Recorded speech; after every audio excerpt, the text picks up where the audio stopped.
เสื้อขาดเนาะตัวนี้ปอถือยังได้เนาะนี่ทุกคนปอมีแนวถือแน่นอนทุกคนสบายสบายดีทุกคนเนาะ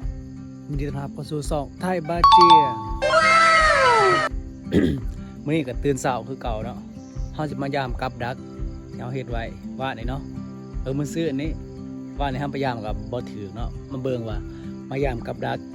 EP 2ทุกคนไปว่าจะไปยามกับดักกับมาเบิ่งธรรมศาสตร์ทุกคนนี่อยู่สวนเนาะตาเวทกำลังขึ้นเนาะสิประมาณนี้เนาะนี่ก็สวนมันเนาะตัวนี้เสียหญ้าตัดหญ้าแล้วเอาเบิดแล้วก็งามเนาะถือว่างามอยู่มันก็ได้ไปทุกคนไปเบิ่งพอมื้อนี้เฮาสิได้แต้มบ่ได้หรือบ่ได้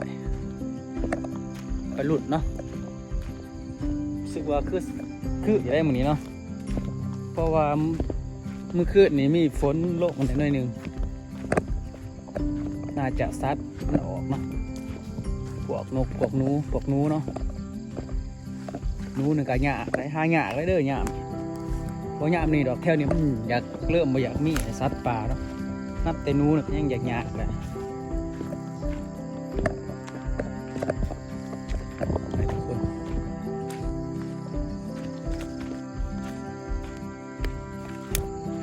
โอเคทุกคนเนาะ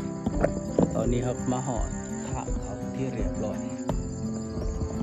มีรันอยู่บ่ทุกคนมีรันอยู่เนาะรังหนึ่งรันอยู่แต่บ่ฮู้ว่ามันสิถือยังต่อไปไปลุ้นกันทุกคนมีรันอยู่มีโอกาสน่าจะเป็นนูเนาะตามที่ค่อยคิดว่าเลยคันรันเนี่ยนี่มีรันอีหลีนะทุกคน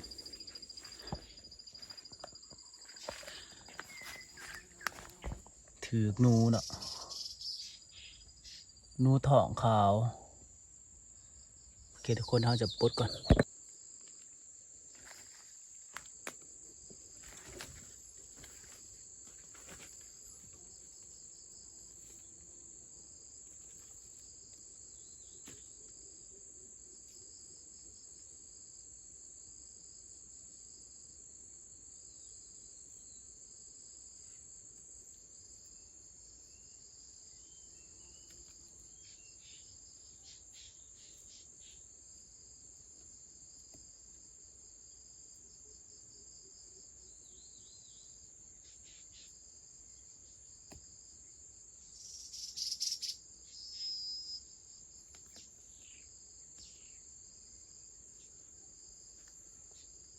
ได้นูทองขาวเนาะ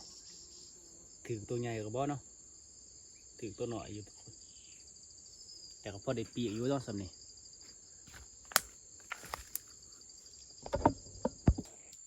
โอเคทุกคนตัวนี้ก็หาไว้เลยขึ้นที่เรียบร้อย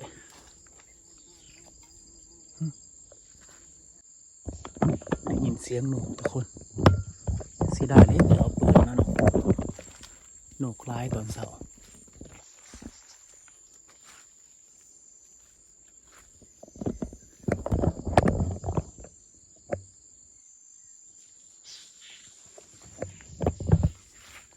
บอลันเนาะ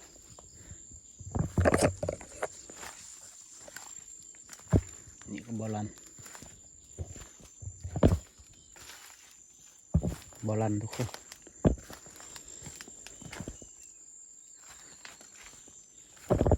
ไปเฮีย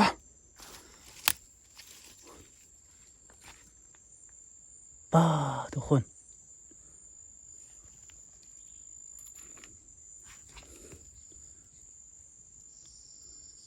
เสื้อขาดเนาะตัวนี้ป้าถือยังได้เนาะนี่ทุกคนป้ามีแนวถือแน่นอนทุกคนป้าดิโทเห็นบ่เสื้อขาด ว้าว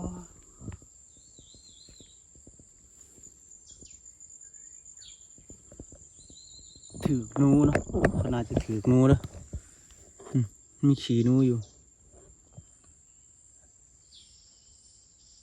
เขาคิดว่ามันน่าจะถือคามันเนาะน่าจะถือกหนูหน่อย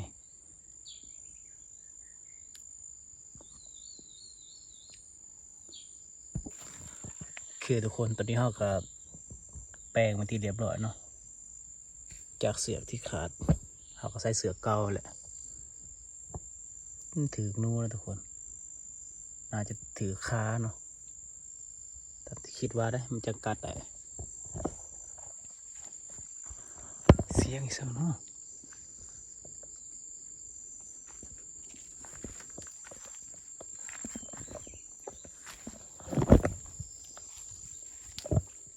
เสียดายเด้บ่มีปืน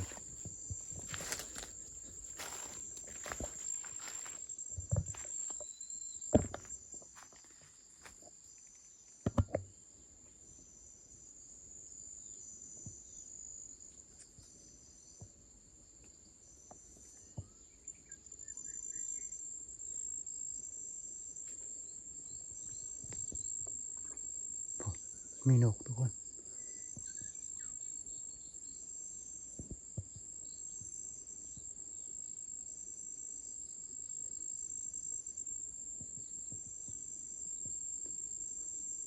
โอ้หนู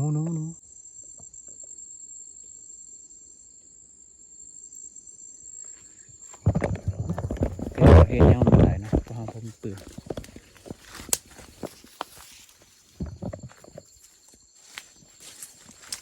เดี๋ยวจะมาถ่ายแล้วคนมาดูกัน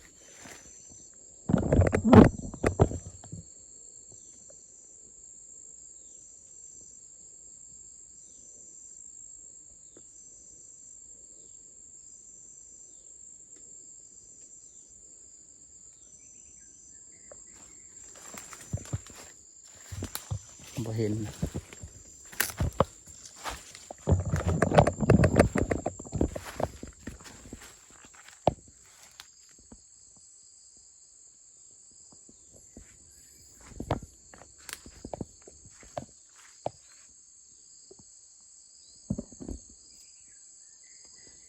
โอเคทุกคนเนาะ